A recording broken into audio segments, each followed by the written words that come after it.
নমস্কার বন্ধুরা, কিছু কথা কিছু কবিতা চ্যানেলে আপনাদের সবাইকে স্বাগত জানাই। জানেন, আজকাল একটা কথার খুব প্রচলন, ঘরোয়া সুশ্রী মেয়ে চাই। টিভি, কাগজে, ঘটক মারফত সবে মেয়েকে ফর্সা, সুন্দরী, শিক্ষিতা, ঘরোয়া হতে হবে। মানে ব্যাপারটা ঠিক কি?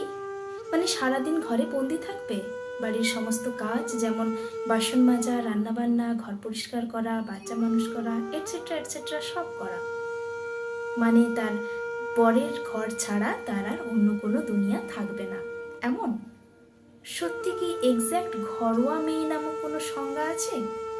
ঘরোয়া মানে যা ঘরে বানানো হয়, এই ঘরোয়ার কোনো এক্স্যাক্ট ব্যাখ্যা হয় না, কারণ মেয়েরা কোনো প্রোডাক্ট নয়।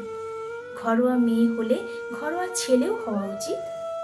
কোনো কাজে কারোর নাম লেখা থাকে না, যেমন এটা মেয়েরা করবে বা ওটা ছেলেরা করবে, সবাই সব কাজ করতে পারে।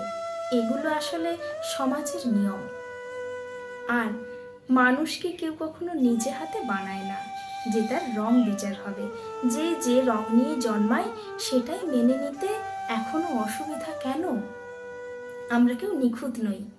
আচ্ছা, ঘরোয়া কি সেই মেয়েটা যার নিজের শখ বলতে কিছু নেই, যে স্বামীর মুখের ওপর কথা বলে না, বা আপনার সারা দিনের ফাস্টেশন তার উপর সহজেই ঝেড়ে ফেলা যায়, যে কিনা রান্নাঘর, ঠাকুরঘর ছাড়া আর কিছুই বোঝে না?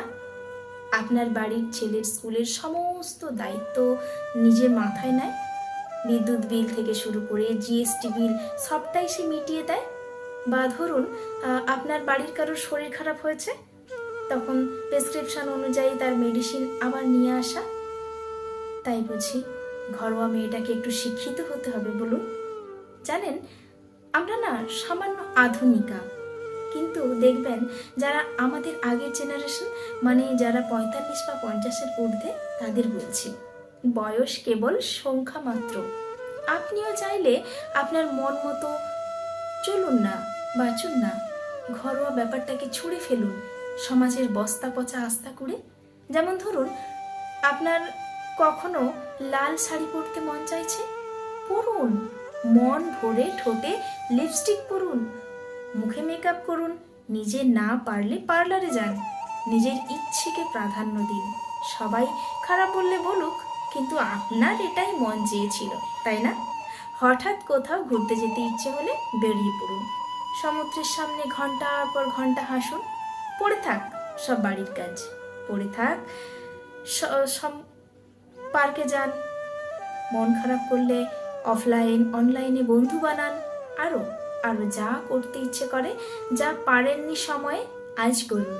বৃষ্টিতে ভিজুন, সময় পেলেই ডু মেরে আসুন কাছে পিঠে কোনো রেস্তোরাঁয়, নিজের ইচ্ছে মতো আনন্দ করুন, হাসুন, ঘুরুন। টাকা টাকা নিয়ে ভাবছেন? এতদিন আপনি নিঃস্বার্থভাবে সংসারের জন্য নিজের প্রাণপাত করলেন, আর আপনি নিজের ইচ্ছাকে প্রাধান্য দিতে গিয়ে যদি কেউ মুখ ফিরিয়ে নেন, তাহলে ভাবুন আপনি সংসারে নিজের সবটা দিয়েছেন। যে সংসারে আপনি সবটা দিয়েছেন, সেখানে আপনি কী বা পেলেন? আসুন না তাহলে আপনি আমি পারি এই ঘরোয়া মেয়ের ব্যাখ্যাটাকে ঘরোয়া ছেলের সংজ্ঞাতে পরিণত করতে। নমস্কার, কিছু কথাতে আপনাদের সামনে এসে হাজির হলাম। যদি ভালো লেগে থাকে অবশ্যই আপনারা আমার চ্যানেলটাকে সাবস্ক্রাইব করবেন, আর লাইক, কমেন্ট, শেয়ার করতে কিন্তু একদম ভুলবেন না। ততক্ষণ ভালো থাকুন, সুস্থ থাকুন, নিরাপদে থাকুন। ধন্যবাদ।